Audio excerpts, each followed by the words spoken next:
organization. It's a movement.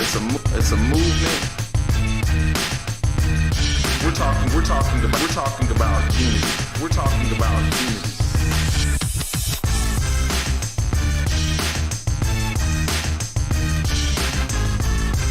So we're aimed to taking down the system of race by educating, enlightening, informing, and positively debating with those who have counterviews.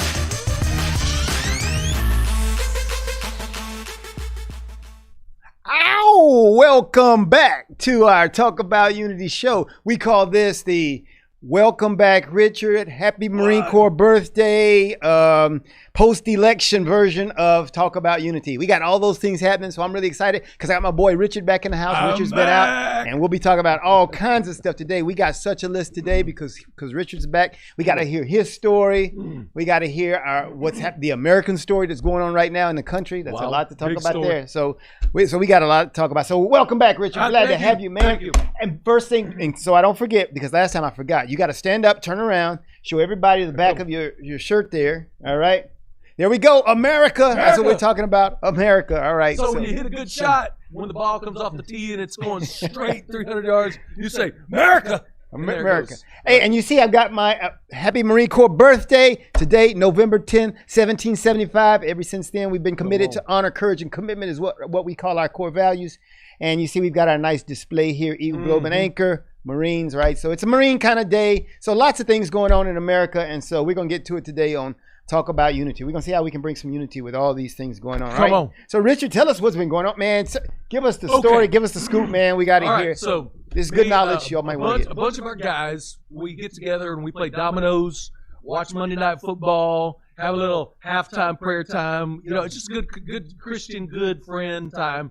Well, one of my buddies that I love to play dominoes with, little did we know that he had corona.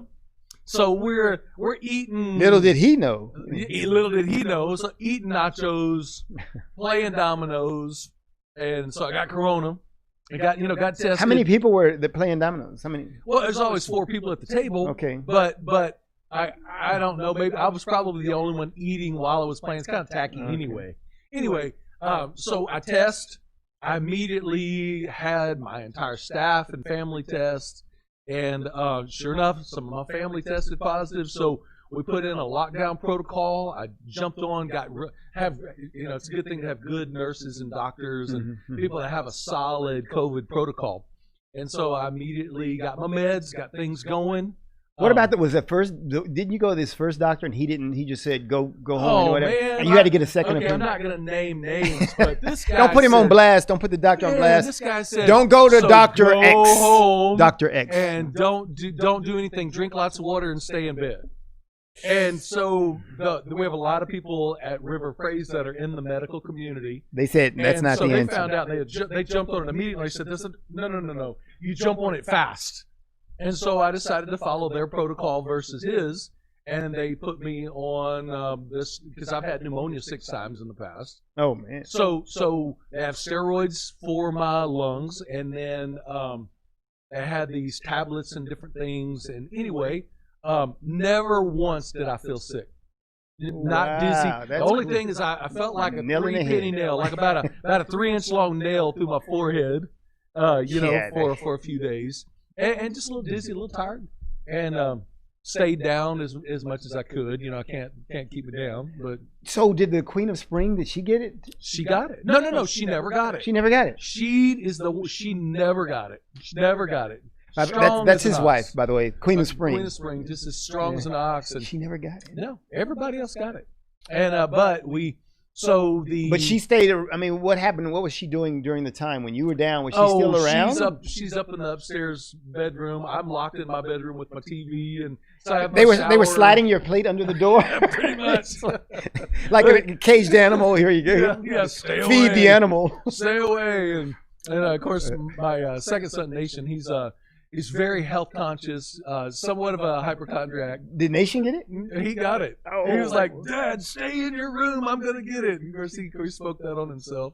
But I don't know if he got it from me or got it from the Somewhere. dishes or whatever, but it all worked out. Or maybe he was at your domino night. He wasn't at your domino night. He was at the domino night. Oh, and man. everybody else, but Y'all had a super spreader event. Had a Super spreader. super spreader, Super domino, spreader Monday event Night happened. Football wiped us out. But but it's good to have strong leaders at the church. Mhm. So they took over the services. Of course, our whole family was on lockdown because we did not want to be that family. And then the next Sunday, we had, which was this last weekend, was at the Cross, outside services. Oh, cool. Everybody was clean and clear. I got my antibodies. I'm selling them on eBay. I'm selling my antibodies. No, just kidding. He's selling antibodies. Antibodies for sale. It's a new business happening as a result of COVID. 10 for $1. We got entrepreneurs going crazy. So I got my all clear from my doctors, and they were like, everybody in the family's doing good now. I mean, everybody's got their negative results and antibodies and all that, and so we're just encouraging people to be cautious. You never know when that's Right. going to Yeah. hit. Yeah. And it doesn't have to be, oh my God, this is going to be terrible. I never felt sick. Never felt sick. Just a headache, and good meds take care of that too. So. Well, yeah, because that was amazing because you got that, and then because it was 2 days after we'd done our show, whatever. I never felt anything, never got anything or whatever, and we're boys and we're always hanging out with each other. Yeah. So, yeah, just and that's what I think. There's so many unknowns about COVID, and I tell you what, as I've been driving, because I've been doing quite a bit of driving around the country here a little bit lately, and we really do just this past weekend. I'm in Arkansas. And my wife and I are going to this destination. We pull over at McDonald's. She's got to go to the restroom. She walked and the doors are locked. We're like, what? I mean, it's like the middle of the day. No, they're not open and never have been. Wow. Yeah. So they shut down and just have not been open. And so we had to strategically start planning where we're going to stop just so we could, and we're like, do y'all know in Texas, we're kind of opened up and we're doing things. And people would say, well, the cases are going up, but it's just one of these things. I think at this point we know enough now to take proper precautions, but other than that, we kind of live life. We got to you have to. we got to live life and just kind of roll with it. So and businesses are figuring it out. Chick-fil-A is still. I mean, one thing about little plug for Chick-fil-A. My best friend owns a couple of Chick-fil-A's and closed on Sunday. it closed on Sunday. My Chick-fil-A. Well, All right. but they have really figured out their processes on their drive-through. So the touchless experience and the drive-through and all that, man. Listen, we're going to get into the vote thing in just a little bit. If Chick-fil-A was counting the votes, there would not be. Put Kathy's in charge. Put the Kathy's in charge. Yeah, put the Kathy's in charge and count the vote. No, that's good. So they're not doing their in dining inside experience yet. But when it does, they're going to have good protocols. You know what? We need to trust the entrepreneurial spirit of business because they want to take care of the customers and just let some of these things play out. The government is really bad at being efficient anyway. That's true. So let some of these things play out. So my one plea to our audience today is I really want to encourage you to listen to your body, pay attention. You know what healthy feels like. You know what healthy doesn't feel like. And so whether you're really tired or dizzy or nauseous or all these other things or the headache, let me just say that bad, way past migraine headache. If you start experiencing things like that, go get it checked out. Because, the fast rapid test doesn't take 30 minutes and you have your results. Wow. And that's then good. you can, if you find out that you are, then you can start distancing yourself a little bit more with your family and figuring out what you're going to do. But, it's about preferring your family, preferring your fellow man, and just being respectful. Yeah, and that's the thing. As we go down the road with COVID and just time, we're learning more, we're figuring out more, and so we can take better precautions and we can understand the impact of the precautions we're taking and adjust as necessary. And because we like I said, we've got to get back to, and I hate to say normal because we're not talking about normal, but you got to understand that there's a certain amount of sensibility that we've got to have in the way we begin to relate to each other and in our businesses and our homes. That's just very good for us. It's very good for our health, our mental health, and our mental health is just as important as our physical health. And so we got to understand that. And I think there's not just a balance, but you want both of them to be as rich as possible. And I think so that's why it's so important that we can really carry on, because like I said, trying to go out and just drive to the store, and if all the stores are closed and you can't go in, we don't understand how psychologically damaging that can be to us, because there's just something that we expect to happen. Yeah, okay, I'm a Marine. I can do hardship. I can do that kind of thing. Sure. But I don't expect that when I'm going to the 7-Eleven store around the corner. I don't expect to have to deal with that type of hardship. And so it's something that we got to think about as a society, what we want to do right now. The protocols they have in place about social distancing and the mask and keeping your hands clean, things like that. That's not going to hurt anybody to adhere to some of that. A lot of people in the faith community are like, I hear on both sides, well, it sounds like you don't have any faith. Is Jesus your healer or not? They're saying these different things. And, we really need to pump the brakes a little bit on that and really learn to just prefer each other, realize everybody is at a little bit of a different place regarding health and healing and just faith and all those things. And so, I just want to say one more thing about it. When I knew I needed to get tested, it was a Thursday night, and I had a cough, an uncontrollable cough like that, and it was at a visitation for a funeral at our church. The congregation that was there was 90% was an older congregation, and so I didn't want to just cough in the lobby, and didn't even think I had anything. Went into the bathroom and just really coughed uncontrollably. The headache hit, and then I thought, tomorrow I'm going to go get tested. But at that viewing, at the funeral, everybody either had a mask or they were socially distanced. They were very respectful with each other. And of course, I'm going to follow the lead of that audience. And so I, followed the protocol of the mask and the different things that they had wanted. And I'm just like, thank God that this audience that was there was very respectful of wanting to protect each other. And so I got the report back yesterday that no one in that entire audience had any symptoms or any issues. And so I was just thankful that particular moment with the older congregation there was just very mindful and respectful, and it turned out to be a great thing. That's a very good leadership call too, because one of the things that the church, my wife and I went to in Arkansas this past weekend, the pastor said he never shut down. He just told the people, "I'll be here if you want to come." And so he left it up to them. And then he said, if you come and you want to, they had color-coded wristbands, and you could wear red, yellow, or green. And it told the people what level you're comfortable with, and so you could react to people based on what they're willing to do, and so very respectful towards each other. And I think that's a key thing. Don't harass somebody because they feel like they're wearing a mask, and don't harass people because they're unmasked. I mean, let's just relate. That's what we're doing, talking about unity. And so what we're going to do when we come back, we got a lot to cover in our show today. We're going to get into our politics and all of that. And boy, we got a lot to talk about, politics and the election. That's going to be deep. But we're going to do that after we take a commercial break. And so we'll be right back here on Talk About Unity.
Don't push me because I'm close to the edge. I'm trying not to lose my head.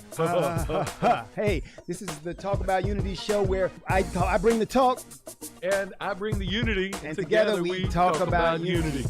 Unity is what matters. Come on. And right now in our country, that's what we've got to do. So we do that here at Talk About Unity on the Edge Radio Network. Be with us every week. It's going to be awesome. It always is. And I tell you what, the more we seek first to understand, then be understood, we make progress. And we like to do that. And that's why everybody's on the brink. We love what we do at Edge Radio because everybody's on the edge. We bring them back from the edge and we bring the unity. So we're just glad to Edge Radio Network every Tuesday morning, 10 a.m. Talk about unity because here at Edge Radio Network, truth still matters.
We're post-election here at Talk About Unity, and it's about that time. It's about that time, so it's about that rhyme. We're going to talk about what's happening in America. We're in a tough situation right now. We had an election, and probably the first time in my lifetime that we had 2000 with the Bush-Gore election when we had to go to court and figure out.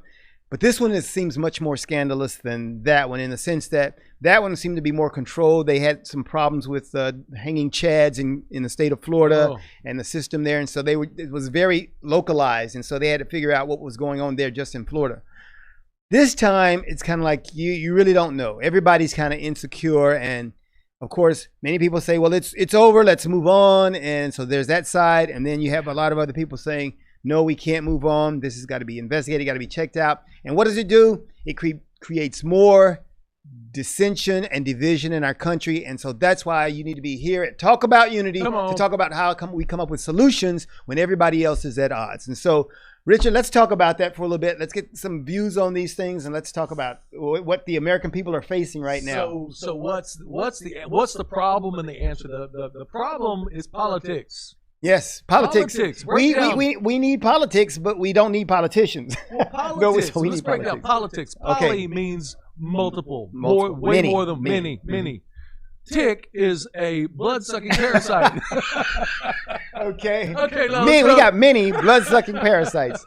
Hey, take that back. We're not talking about our leaders that way. All right. So we're not doing that. So but, it's just so painful to see our country go through this process of just fighting. And man, I just, people have screamed for the last 4 years, not my president. And then now here it is, there's a whole new group of people screaming, not my president. Yeah. Well, from a person that believes in honor and respecting the office, whoever is certified at the end of this whole electoral process, they're going to be my president. Right. And whether we like it or not, they are going to be the president of the United States. Mm-hmm. And if you don't want to see it, wake up, open your eyes. There was more people that voted in this election than any other election in the past. Record setting. Mm-hmm. And so if you don't like the results of this election, You can cry and you can accuse and you can do all these other things, but the bottom line is,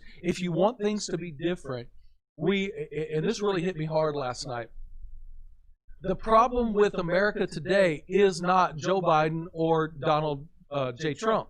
The problem with America is that we have, as citizens, become lazy and really putting all of the responsibility and ownership on a particular person or a particular party. If you don't like the way things are going in the country, as a citizen of America, we need to get up and have conversations with our neighbors, with our family, with our friends, with those that would call us an enemy, and have the conversation on how to make things better.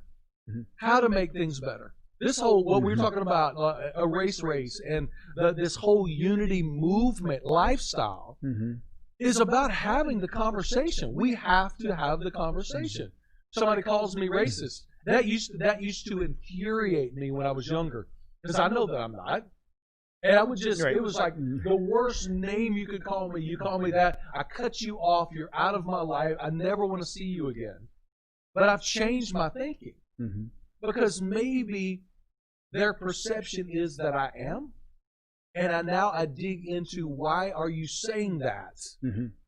And if I am, maybe I have a blind spot and I need to change. But if not, when you push back on accusations, then all of a sudden it puts them in the seat. They have to own their accusation, and we can move forward in the conversation. So whether it's that racist word, or whether it's policy, or whether it's just the way a politician comes across so demeaning and so aggressive, that has to break down into our individual relationships as citizens of America, and say, what direction do we want our country to be in? What direction and posture do we want our leaders to take?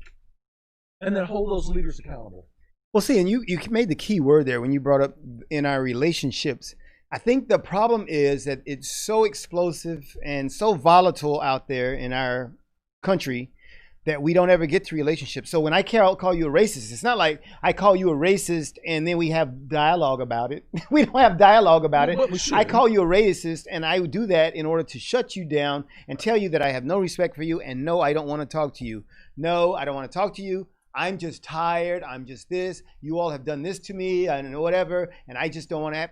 And so there is no conversation so that we can do what's necessary to build relationships. Right. And so you've got to, we had Martha Rogers on a couple of weeks ago, and she was talking about civility.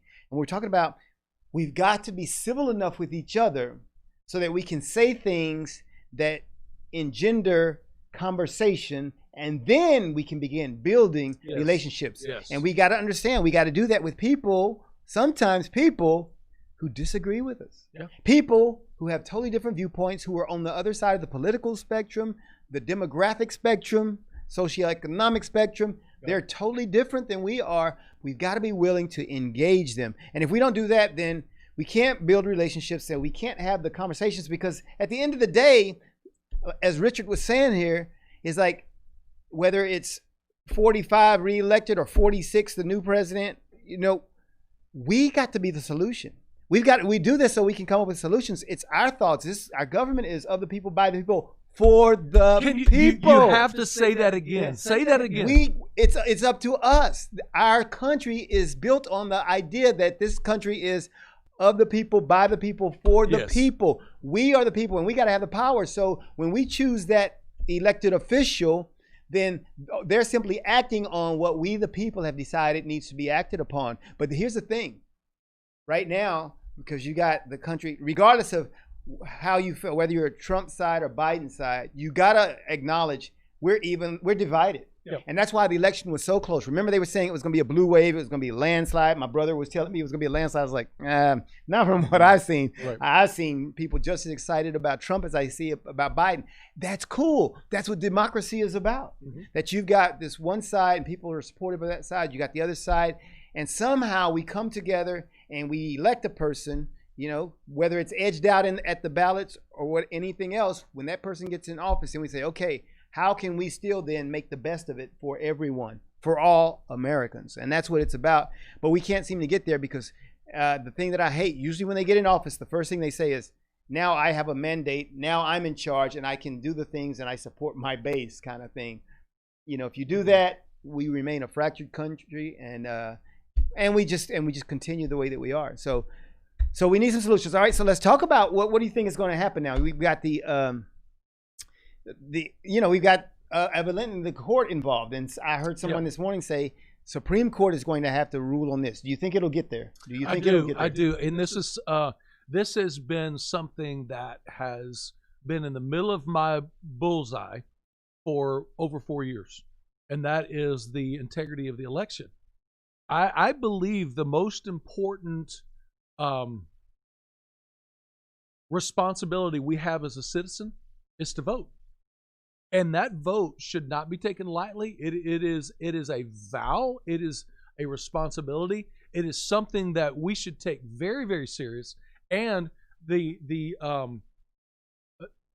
taking the vote away from someone else, I mean, that is a serious offense. That's treasonous. Right. Everybody's vote should count. Everybody should be able to have this feeling that they can show up at the polls without any intimidation, without any harassment, without any fear, and they know that when they cast their vote is going to count. As our system broken, Kathy. So we need Chick-fil-A. We need Chick-fil-A. We need Chick-fil-A or American Idol or something that will secure and make sure that the integrity of the voting process is in place. And so while I was in ministry for 20 years, I was also in the computer industry at Compaq back in the day. And so working in processes my whole life, then they got promoted into a quality engineer, which is overseeing the factories and the processes in the factory, process engineering, which is make it really hard to do the wrong thing, really easy to do the right thing. People will gravitate most likely into doing the right thing. So that works with the election process. We really need to make it hard to do the wrong thing and really easy. You gotta take out mail-in then. I mean, how can that be? Can you have can we have a valid voting system with mail-in ballots, where you get where the post office, where the guy who, first of all, you got people at the post office, human beings, right, and they've got to take it, and we've got to be sure, number one, that they put it in a person's mailbox. But that's like saying, if we think that the vote is that valuable, it's like a bar of gold. Yes. Would we take a bar of gold and just sit it out on our front porch? No. We wouldn't do that. No. So we've got to have a system. So, I think people were kind of upset. Initially, I think President Trump was making a big deal about mail-in ballots and saying, no, we can't do mail-in ballots. We shouldn't do mail-in ballots. It make everybody go to the poll. And that sounded kind of crazy at first because it was very COVID sensitive and everybody was going, yeah, COVID, well, how are we going to vote? But that's kind of, you kind of can't control that process. And so how much of that can we tolerate, though, with this election that just happened? Yeah. Do we count? Do we say, well, yeah, we understand? And because maybe I shouldn't tell this story, but a good friend of mine, we were in this Bible study. She works at the post office, and I won't name the post office, Yep. But she said that they found a pallet of ballots that they didn't do anything with. And I'm like, yeah. Oh man, that's terrible. So all those voters were disenfranchised, and if that's one piece of this giant puzzle, then there's no integrity in our election. I mean, if one pallet of votes is stolen, then the election was stolen in my eyes. So the people are not the problem; the process is the problem. And if there are avenues in that process where things can be tweaked or stolen or manipulated, then those variables have to be removed out of the process. And my thing is this: there's a lot of things that people want when they vote for a president or a party. You want those things. Well, and some of them are entitlements because there are people that are in need. And so, and you're voting for these particular benefits or whatever it is. Well, then it should be worth your effort to get out of your house, go to the polling place, and cast your vote. And there's a lot to that. And I believe this is what's coming. I could totally be wrong, but from a process perspective, there needs to be voter ID cards that have barcodes that are encrypted, that when you vote, you're locked out of the system. You can't vote again. If you die, dead people shouldn't be able to vote anymore. If you die, you're locked out of the system. If you move, then you're locked out of your old district. All those things that say one man, one vote needs to be put in place. And that's in an electronic system, no paper. Look at the stuff that came off on E.R.A.S.E. I mean, hidden cameras in the ceiling, people sitting at tables filling out somebody else's voter ID card, cops 6 feet away. Well, then how can anybody that sees that say that really this was a fair and honest election? And that was just one of many things that have happened. So how should the American people then respond? I mean, if we think, can the election become legitimate? Well, the only way I see that it happening, and I don't know as far as everything besides the presidential election, but for the president, I think that there's going to have to be the Supreme Court intervene. And people, hey, don't throw rocks at me. Don't tell them my address. I think what's actually going to need to happen is like December 15th, there's going to have to be a revote for the president. So let me ask you this again. In person. person. I'm saying, is there any way, let's say without the revote, is there any way to legitimize the election? No. No way to legitimize the election. There's no way, because the time-stamped envelopes and all, you know, the envelope that things were in, this, a lot of that I've heard has been thrown away. It's supposed to be kept for I don't know how many days. And so if you don't have the evidence, the proof of that particular vote, and the video pictures of the videos of people actually fraudulently altering ballots, then we have to reset and go back, and everybody voted on Tuesday. Come on, we can come up with another Tuesday, and just we got time. Some of those people, yeah, I mean, I guess if it's worth it, they would do it again, but why not? Not sure that they'd want to. So if we can't do that, so we're speculating, and right now, so those major news networks have given the nod to Vice President Biden as the president-elect. Mm-hmm. And so since we don't know, and we think that the election right now is not legitimate, then absent revoting, then what other options do we have? Because if the president, he's doing his thing in the courts, whatever, because he could do his thing, sure, and they could recheck, and they could say Biden still won. So he's saying, let's just do this thing so we can make what is, and that's what I was saying. Would that then legitimize the election? Because President Trump might be saying, no, just give me the win, you know, and that wouldn't be legitimate either. No, it wouldn't. And so what would be the only way that you could legitimize that thing would be, okay, let's check these things that are suspect. And it seems like there's so many things that are suspect, so many different places. Could you reasonably do that in any reasonable amount of time so that we could? Well, there's supposed to be poll watchers that when they're counting the votes. See, but that's just one of the issues. You got the other thing. I mean, you got so many issues here. You got the mail-ins where people said, I went to vote, and they said my mail-in had already come. All right, so we're going to have to talk about some more of this. You know, it's like halftime in a football game. We're going to have halftime. We're going to go in and regroup and come out with a new strategy to talk about this, all right? So we're going to do that after we come back from this break here on Talk About Unity.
Are you a small business owner concerned about the downturn in the economy?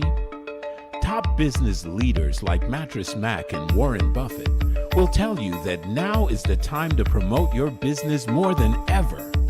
People need your services. Your business needs an edge. Learn about special advertising packages for small businesses right here on Edge Radio. Find out more, give us a call at 281-744-0446. That's 281-744-0446. Edge, because truth still matters.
And we're back again, and we had a halftime, and we got our water break, and we trying to plot our new strategy. The toilers did their job. Yeah. And so the question is, can we do something to legitimize this election? So what do we come up with? What do you think, Richard? What are our options here? I had the idea, of course, saying if the Trump move. I called it the ultimate move at this point, and it would be this. Now everybody's going to go, you got to be kidding me. The ultimate would be that President Trump, our current president, would simply bow out. Concede and say, okay. And if he would do it with a great speech and say, because for the sake of the country and us not having more bitterness and divisiveness and ripping ourselves apart for the next 4 years, I will bow out. Oh my goodness. And if he would say, I will support the president and let's make America great with him. Oh, that would be it. If he used those words, his words, let's make America great with Biden. President-elect Biden. Then now, of course, that's kind of like a dream state there. Yeah. That, because I'm trying to bring unity. I'm trying to see how we can get the best out of everybody so that we can begin working together. And so now, given that probably is not going to happen, what do you think? What else do we have, Richard? What do you? Because I have been fighting this for well over 4 years. The integrity of the election. Because I want everybody's vote to count. I want everybody to have confidence that when they go into that booth and they select that candidate, that they know that it wasn't stolen from them and that everybody else's vote counted. And it was the will of the people that person is in office. But when you got all these things, of course, with social media being what it is and the hidden cameras and all the other things that are showing up through all of our other devices and profiles and relationships, how many people are running around today thinking that this election was stolen from them? So we still need to fix that. That's got to be fixed either way. That and so, has to be fixed. So even if Trump did concede or whatever, that's something that's got to be highlighted, identified, and then fixed. Right. And if whether we call Chick-fil-A or whomever, we really do need to get that fixed because there's no reason. And I'm kind of like President Trump now. We can't do mail-in ballots. It's not. No. That's not going to work. I mean, voter ID cards that are encrypted, that locks people out once they vote, once they die, if they move, they're locked into a new district. And this whole ballot harvesting thing that has happened all across the United States, that has to stop. That has to stop. If you want to take somebody to the poll in your car so they can go vote, well, then that's fine. But if the election is important to you, then it should be important to you enough that you get in your vehicle or a vehicle or the nursing home vehicle or whatever it is, and you get on there, you go to the place, you take your card, you yourself select that candidate and you vote. Because here's the bottom line with this whole process thing. If we don't fix this, it will soon be, and it already is, that the best cheater wins. Is that really how we want to live? No, we have to fix this. We have to fix this process, and I think now's the time that we fix it. And if it's painful and if it is a long, enduring process in order to fix it, fine. Because then the next time election comes around, they're going to realize that the American people and our government is not going to put up with this nonsense, and that if there are irregularities, if there is sketchy stuff going on, then we're going to go through this whole process again until we get it right. Look at the elections, and one of the things I think is that we've got too much money involved. Because when you look at it, in some of even the Senate races, with that one Senate race that they were going after Lindsey Graham, his opponent spent $100 million for a Senate seat. Right. So if you have any process that has that kind of money involved, you're going to have some issues. You're going to have some issues. And so I think that's going to have to be part of the election reform that we have. We've got to do something about the amount of money that's spent. There's a lot that can be done with that money. We understand. And why does it take that? Because you got to have that amount of money to spend time ginning up the story against your opponent, which is going to divide our country more. And it's one of the things that happened right before the election on that Tuesday of last week, is that the ads that were coming across, and if you watched any TV, it was just nasty. And everyone had an ad where all they did was attack their opponent. That's not really what the election is supposed to be about. It's supposed to be about us voting for people. And now it's the politics of how much trash can I dish out on this person so you can vote against them. So we're not voting for people. And stuff that's blatantly not true. And I just don't understand why there wasn't hundreds of millions of dollars worth of lawsuits, slander lawsuits against the people that were lying against their opponent.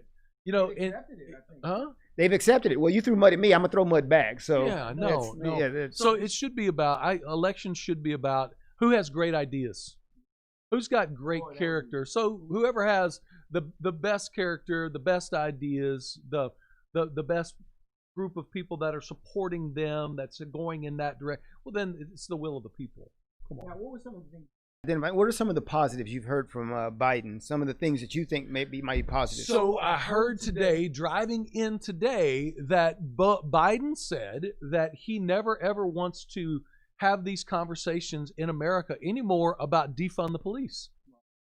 I thought, come on, I can get next to that. No more defund the police. Let's stop just having these blanket processes of being able to go acquire military grade equipment and just providing that, making it an easy process to have military vehicles on our streets. So, you know, I don't know. I guess the jury's out on that because I don't even know what exactly they're. We can have the Marines on the streets. Marines. Right? I don't know exactly what they're talking about, but the whole his approach was a much more civil approach than what we've seen from many of our leaders across our land regarding defunding the police. I'm glad we're not talking about that anymore. And then just educating and training our officers. Oh, get rid of the chokehold. Get rid of the choke. I think most people are really good with that. There's other things that people can do to keep a person from not complying with officers. So yeah, I've heard some law enforcement that was today. Personnel. Wow, that's good. Well, because at the end of the day, that's the thing we're going to push more than anything. We're going to try to get people to get behind whomever the elected official is. And if the sooner that we can do that, I think the sooner we can begin working on solutions. But, you know, I made a Facebook post about there are two ways you can build character. One of them is by showing how you act when you win, and the other one is by showing how you act when you lose. You know, and so one of the things, and that's why at this point, I think the people who are Biden supporters think now that we're on top, and they're going to act the way that the Trump people did when they were on top, which was which was the thing that they were against. And so we got to begin to show character, and you know, so if you're a Biden supporter and you're for him and he's the president-elect, let's show some character, show some class. Let's begin showing that in the same way. And if you're a Trump supporter and you felt that loss, you know, let's show some character. Let's say, okay, hey, well, let's now come together as Americans and let's do the great things. So this last election before Trump was elected, when Hillary conceded, several of my friends, they had one word post on their social media profiles, and it was the word resist. And it was a process of resisting all the way up until right now.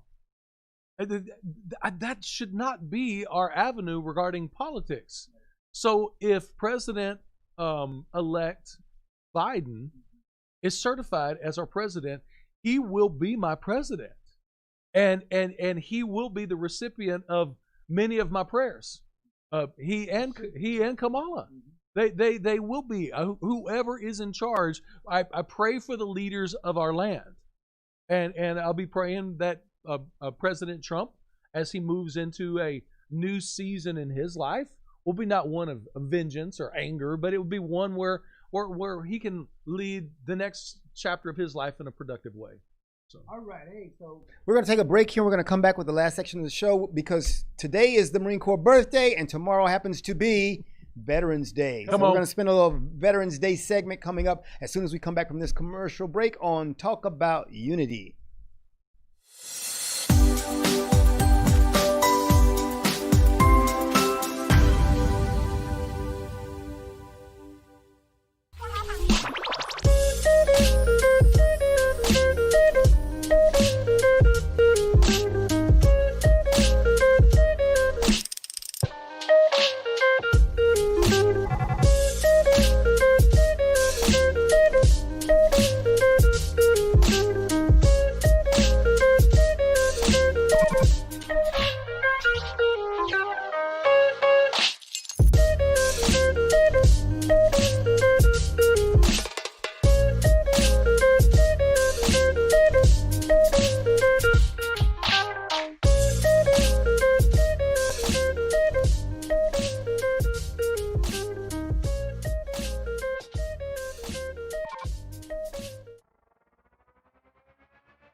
Welcome back.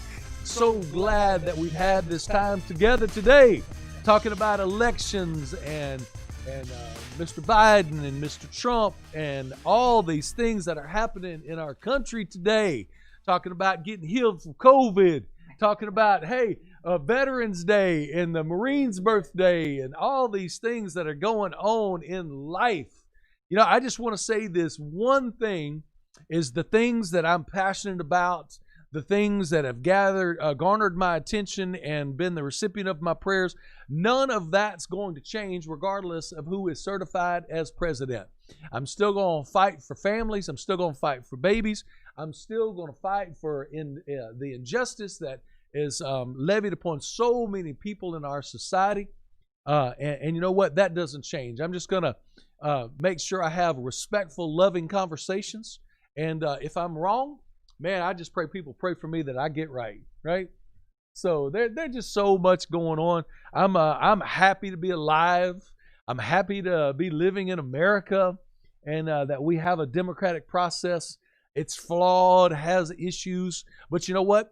I also pray and believe they can get better. So that's my speech. That's cool. And so now we're going to segue and talk about honor, courage, and commitment. That's what we do in the Marine Corps. All right, those are our core values: honor, courage, and commitment. And our country could use that in spades. And this past weekend, I was happened to be the guest speaker at a friend's church in Arkansas where we talked about veterans. And I want to make this pitch to the American people, because often people have always said, you know, especially during this time of year, they always see me, the ones that know I was a Marine, they'd say, thank you for your service. And especially when I used to walk around in my uniform for the last 30-something years before I started this, then, you know, my wife always scheduled for us to go get those Veterans Day meals at those restaurants that happen, you know, on the 11th. She's probably scheduling that now, you know, and we'll do that. And people are saying, we thank you for your service. Thank you for your service.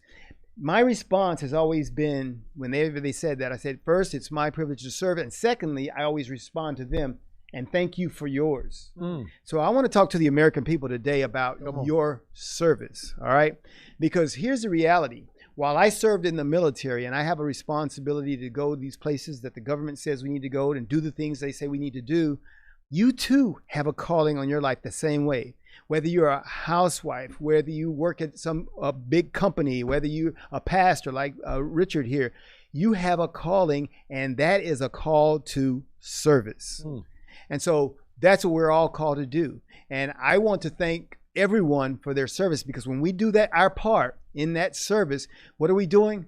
We're serving others. We're serving those around us. And that's what needs to happen. When we can get that level of service, we'll finally begin thanking everyone that you're acting on my behalf, because that's what you do when you're serving. That word that's used in the Bible, in the King James Version, it says minister. You're ministering to people, you know, and that's one of the things, you know. I don't want to take Richard's job here, but that's what Jesus did. Jesus came, he said, I didn't come to be served, I came to serve, you know. And so we're all veterans. And I talked about service, then I talked about sacrifice, you know. It's a sacrifice. Would you give up something for the good of your family? Of course you would. Would you give up something for the good of your neighbors? Of course you would. And so we're asking you to give up something for the good of all of us, for the country. And that's the sacrifice. So you've got service, sacrifice, and here's the hard one. The last one is suffering. Service, sacrifice, and suffering. That's what makes me a veteran. That's the stuff that I had to put up with as a Marine when I went to Baghdad, Iraq, when I served time in Korea and Japan, around the world doing these things. Some of the times those conditions were harsh. And we had to endure that because it was a part of the package. In the United States, I think we've become so comfortable, we don't understand that some of this is part of the package. This is life. Yes, we like comfort and we like convenience and we like everything to be easy, but sometimes it's not. We talked about this election process. Sometimes things are hard. We talk about COVID and what we had to endure during COVID, and you know personally, sometimes those things are hard. But they're not hard for no reason. They're hard to make us better, to make us tougher, to make us able to endure. It builds our character and it makes us veterans. You can be a veteran because that service, through that sacrifice and through that suffering, you too can be a veteran. So I just want to say on this day, happy birthday to the Marines. You see, we've got our props here. And to everyone, let's celebrate Veterans Day, which happens tomorrow, November 11th. Let's celebrate Veterans Day by remembering. Thank everyone that you see, because we're all veterans when we desire to serve those around us, sacrifice for their good, and sometimes that entails some of the suffering. So that's what we need to do. And thank you for your service. And we do. And thank you for yours. Well, I'm just saying that. And when you have family members or friends or people in the community that you know that did serve, I think it is really a privilege for us to take a moment and just tell them thank you. Because where would we be had our military veterans not served our country and lived that life of service and sacrifice and suffering? And many of them are still living through some of those, sometimes not so private, but many times private pain. And a little bit of a thank you, a little bit of honor goes a long, long way. And so we need to do that, and should want to do that. We want to thank you all for tuning in today on Talk About Unity. We talked about a lot of other things, but at the end of the day, it's all about the unity. And we talk about unity so that we can walk about that unity. All right. So we thank you all. Hope to be back with you next week. And we're going to have Richard here. So we're back in the mix here. So we'll see you next week. Same bad time, same bad channel on Talk About Unity. Marine Corps, happy birthday. There you go. Outstanding. Yeah, that's really good.